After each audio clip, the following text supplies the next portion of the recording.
A Japanese officer named Kenji Morioka, a colonel with the Imperial Japanese Army who had commanded infantry in China, in Burma, and along the Kokoda Track in New Guinea, wrote something in a post-war deposition that took him 3 attempts to put into language he considered adequate.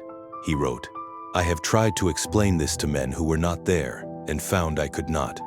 The Marines did not fight the way soldiers fight. They fought the way men fight when they have already accepted the conclusion and are simply working backward through the details." He was not writing for an audience. He was writing for a military tribunal trying to reconstruct the events of a single night in October 1942, when his regiment, numbering nearly 1,100 men, attempted to take a position held by fewer than 300 Marines and did not come close. The tribunal wanted tactical analysis. Morioka kept producing something else. He kept producing testimony, because what happened on that ridge was not, in his estimation, a tactical event. It was something he lacked a prior framework to contain. He had fought the British, he had fought Australians, he had fought American Army infantry. None of those experiences had produced in him what the Marines produced. What they produced was a specific and lasting form of confusion that took him years to partially resolve, and that he never fully explained to his own satisfaction. To understand what Morioka encountered, and what Japanese commanders across the Pacific encountered during the island campaigns of 1942 through 1945, you need to understand the context those commanders brought with them. The Imperial Japanese Army had been at war since 1931. Its officer corps was among the most experienced in the world. They had fought in Manchuria, in Shanghai, across the length of China. They had conquered Southeast Asia with a speed that stunned every Western military observer. They had overrun the British at Singapore, a fortress long considered impregnable, in a matter of days. They had taken the Philippines. They had driven MacArthur into the sea.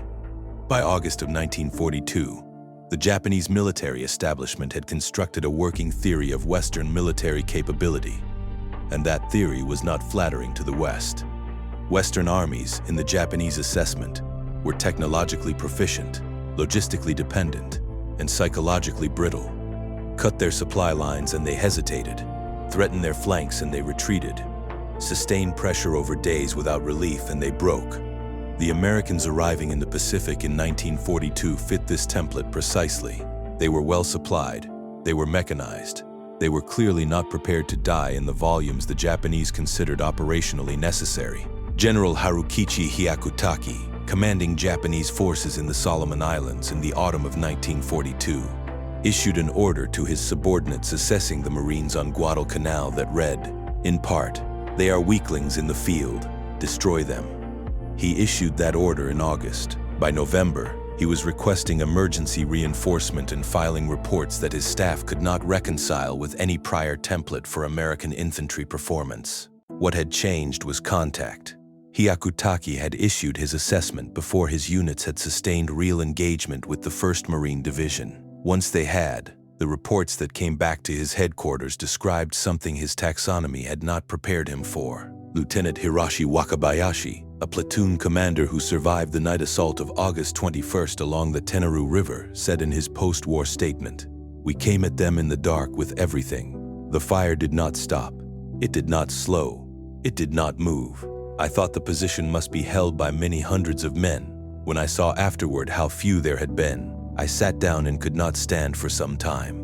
He did not mean this as hyperbole.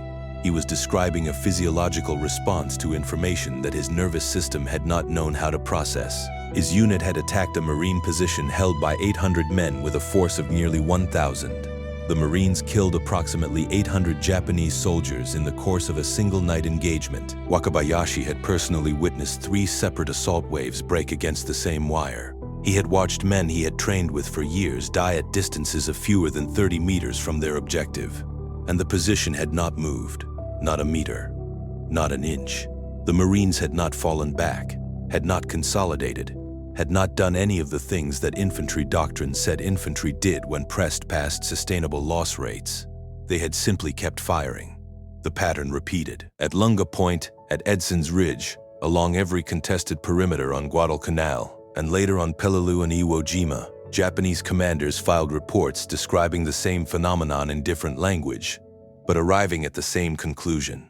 The Marines were not responding to tactical pressure the way soldiers were supposed to respond to tactical pressure. Major Sokichi Takagi, an Imperial Army staff officer tasked in late 1942 with synthesizing the Guadalcanal reports into a coherent assessment, wrote a document that his superiors classified immediately and that Allied forces recovered in 1945. The document is 13 pages of dense military analysis. Its concluding paragraph reads, "The Marines appear to have been trained not to resist death, but to disregard it as a variable. This is not a matter of courage in the conventional sense. Courage implies the presence of fear that is overcome. What we are describing is the apparent absence of the fear mechanism as it operates in other infantry. We do not know how to produce this in our own soldiers. We are not certain it can be produced. We are uncertain whether it is a product of training at all." Takagi had fought at Shanghai. He had commanded men who charged into machine gun fire under the code of Bushido.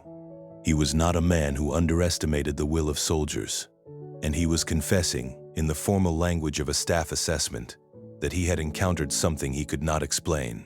Among the individual Marines who appear repeatedly in Japanese testimony, one name surfaces across multiple independent accounts with a consistency that the U.S. Army War College later described as remarkable, given that the witnesses were captured separately, interrogated at different locations, and had no means of coordinating their statements. Gunnery Sergeant John Basilone appears in the interrogation records of at least 9 Japanese prisoners from the October 24th assault on the Marine perimeter. They did not know his name. They did not know his rank. They described him by location and by behavior. A single American soldier, working 2 machine guns in alternation, running through active fire 300 meters to retrieve ammunition, holding a position alone after his crew was killed. 9 separate men, none of whom had spoken to the others, described the same individual. Corporal Hayashi, interrogated in December 1942, said, "We could not kill him. We tried. We knew we needed to kill him to move forward, but he did not stop, and eventually we believed he was not something that could be stopped by what we had." That statement was forwarded to Berlin. A German intelligence officer, reading it as part of the routine Pacific Theater exchange, underlined it twice and wrote in the margin 3 words in German. The words translated, roughly, as, "We know this feeling.